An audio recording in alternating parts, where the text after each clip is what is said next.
নমস্কাৰ বালিপৰা বাস্পিডৰ প্ৰতিগৰাকী দৰ্শকক স্বাগতম জনাইছোঁ।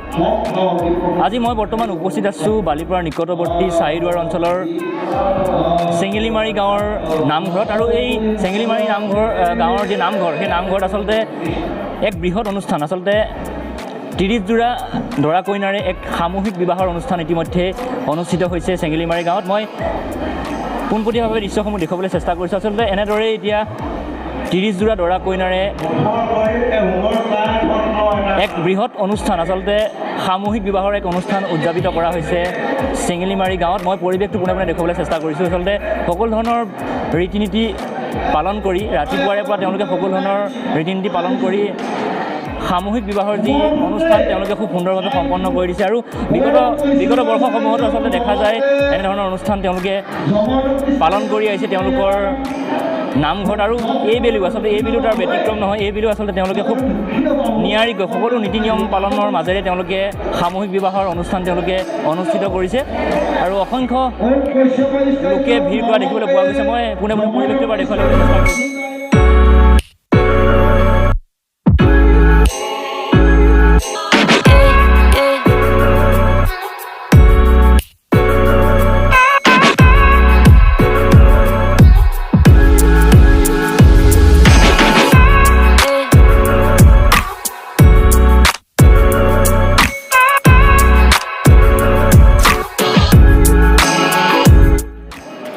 মই যিহেতু চাৰিদুৱাৰ অঞ্চলৰ চেঙেলিমাৰী গাঁৱৰ নামঘৰত যিহেতু উপস্থিত আছোঁ, এক বৃহৎ অনুষ্ঠান, আচলতে সামূহিক বিবাহৰ যি অনুষ্ঠানত উপস্থিত আছোঁ। মোৰ সৈতে গাঁৱৰ একাংশ বয়োজ্যেষ্ঠ লোক উপস্থিত আছে। তেওঁলোকৰ পৰা মই জনাৰ চেষ্টা কৰিম তেওঁলোকে এই অনুষ্ঠান বা কেনেধৰণে চলাই নিছে, কেনেধৰণে পৰিচালনা কৰিছে, মই তেওঁলোকৰ পৰা জনাৰ চেষ্টা কৰিম। কি ক'ব, আচলতে এনেধৰণৰ অনুষ্ঠান আমি ইতিমধ্যে গম পাইছোঁ যে আপোনালোকে বিগত বৰ্ষসমূহত অনুষ্ঠিত কৰিছে। আৰু এই বেলিও আপোনালোকৰ চেঙেলিমাৰী যি নামঘৰ, সেই নামঘৰত আচলতে 30 জোৰা দৰা কইনাসহ এক সামূহিক বিবাহৰ অনুষ্ঠান অনুষ্ঠিত কৰিছে আপোনালোকে। কেনেধৰণে পুৱাৰে পৰা সকলো ধৰণৰ ৰীতি নীতি পালন কৰিছে ইতিমধ্যে, কেনেধৰণে সম্পূৰ্ণ বিবাহ অনুষ্ঠানটি আপোনালোকে পৰিচালনা কৰিছে, মই সেই বিষয়ে আপোনাৰ পৰা জনাৰ চেষ্টা কৰিম। ধন্যবাদ। আমি আপোনালোকৰ উপস্থিতি আমি কামনা কৰিছোঁ, ধন্যবাদ দিছোঁ। গতিকে আমি বিগত বছৰতে এই বছৰৰ 30 জোৰা প্ৰজাপতি বিয়া পাতিবৰ কাৰণে ব্যৱস্থা কৰিছোঁ। যিসকল গন্ধৰ্ব বিবাহত আসক্ত হয় তেখেতসকলৰ কোনো প্ৰজাপতি বিবাহ বা দেৱমন্দ পৰিচালনা নোহোৱাৰ কাৰণে আমি সেইসকলক উদ্ধাৰ কৰিবলৈ চিন্তা কৰিছোঁ।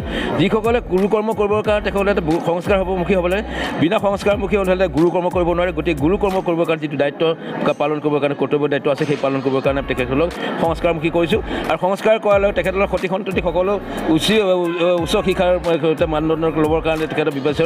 এতিয়া যিটো অস্ত্ৰ সদাচাৰ আমি তেখেতসকলক কৈ দিলোঁ কথাটো, সেইখিনি নীতি নিয়ম পালন কৰি তেখেতলোকে গাৰ্হস্থ ধৰ্মৰ লগত তেওঁলোক ধৰ্ম আচৰণ কৰিব পাৰিব আৰু উজ্জ্বল ভৱিষ্যতে তেওঁলোকে জীৱনটো সুখৰ কৰিব পাৰিব। আৰু গতিকে আমি সেইকাৰণে সংস্কাৰমুখী বিয়া পাতিছোঁ। হয়, মই এইখিনিতে আপোনাৰ পৰা আন এটা কথা জনাৰ চেষ্টা কৰিম। ইতিমধ্যে আপোনালোকে যিহেতু 30 জোৰা দৰা কইনাসহ এই অনুষ্ঠানটি আপোনালোকে উদযাপিত কৰিছে, সকলো ধৰণৰ ৰীতি নীতি পালন কৰা হৈছেনে? এখন বিবাহৰ ক্ষেত্ৰত যিখিনি নীতি নিয়ম পালন কৰে সকলোখিনি পালন কৰা হৈছেনে? মই সেই বিষয়ে আপোনাৰ পৰা জনাৰ চেষ্টা কৰিম। বৰ্তমান সকলোখিনি নিয়ম পালন কৰাৰ কাৰণে অকণমান অসুবিধা হয় দিনটোতে, যিহেতুকে 30 জোৰা গতিকে আমি 30 জোৰা দৰা কইনাক আমি যিখিনি পিতাকৰ যিটো কইনাৰ দান, এই দান ভাগটো আমি আঁতৰাই নিয়াছোঁ। কাৰণ দান ভাগৰ বাকীখিনি চব হোমৰ যজ্ঞৰ পৰা যিমানখিনি কৰ্ম আছে, ব্ৰাহ্মণৰ নোৱা ধোৱা বেই সজাইছোঁ, গোটেই নোৱা ধোৱা ব্যৱস্থা কৰিছোঁ। আৰু কইনা মাতৃ দৰাৰ মাতৃ হৈ পেলাই তেওঁলোকে টেকেলি লৈ তেখেতে পানী তুলিছে। গতিকে যিখিনি নীতি নিয়ম আছে, পৰম্পৰা আমাৰ গাঁও অঞ্চলত, গতিকে সেই অঞ্চলৰ নীতি নিয়মখিনি পালন কৰিছোঁ। গতিকে আমি ভাবিছোঁ আমি অদূৰ ভৱিষ্যত আপোনালোকৰ যোগেদি আপোনালোকক জনাবৰ কাৰণে চেষ্টা কৰিম। আৰু এনেকৈ আমি পালন কৰি আমাৰ গাঁওখনৰ সংস্কাৰমুখী কৰি সকলো যাতে শান্তি সম্প্ৰীতিৰে বসবাস কৰাৰ উপৰিও সকলোকে আই উপায় বুলি চেনা চেনি হ'ল যাতে সুন্দৰ বসা বচনে যাতে তেওঁলোকে আত্মনিয়োগ কৰিব পৰা সেই কথা ব্যৱস্থা কৰিছোঁ। হয়, ধন্যবাদ জনাইছোঁ। এয়া আছিল একাংশ চেঙেলিমাৰী গাঁৱৰ বয়োজ্যেষ্ঠ লোক। আৰু ইতিমধ্যে তেওঁলোকে উল্লেখ কৰিছে যে সকলো ধৰণৰ আচলতে বিবাহৰ লগত সংগতি ৰাখি সকলো ধৰণৰ ৰীতি নীতি তেওঁলোকে পালন কৰি ইতিমধ্যেই সামূহিক বিবাহ অনুষ্ঠিত কৰিছে। আৰু মই পৰিৱেশটো দেখুৱাবলৈ চেষ্টা কৰিছোঁ। আচলতে সকলো নীতি নিয়মৰ মাজৰে তেওঁলোকে এই সামূহিক বিবাহৰ অনুষ্ঠান তেওঁলোকে চলাই নিছে। পুৱাৰে পৰাই পানী তোলাৰে পৰা আৰম্ভ কৰি দৰা কইনা নোৱাৰে পৰা আৰম্ভ কৰি সকলো ধৰণৰ ৰীতি নীতি তেওঁলোকে পালন কৰা দেখিবলৈ পোৱা গৈছে। মই পোনে পোনে পৰিৱেশটো দেখুৱাবলৈ চেষ্টা কৰিছোঁ।